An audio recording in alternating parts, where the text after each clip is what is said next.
criminali carcagnose che avevano imperversato per Catania. Ecco, le indagini sono proseguite e con intercettazioni telefoniche, poi sono state anche dichiarazioni dei collaboranti e hanno consentito di individuare altri soggetti che sono stati arrestati questa notte. Altri 7 soggetti sono stati arrestati questa notte. A ciò vi è da aggiungere i sequestri effettuati sia nell'operazione dell'aprile del 2014 e sia ora. Sequestri per circa 35 milioni di euro, perché questo clan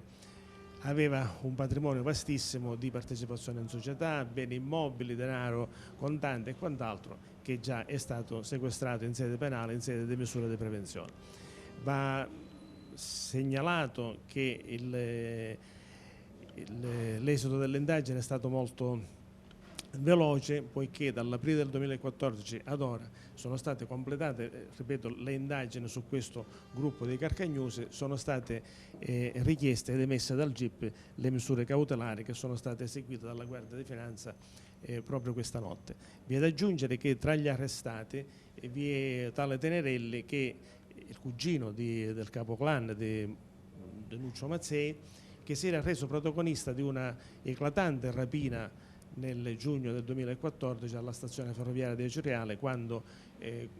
con le armi fu minacciato un capotreno,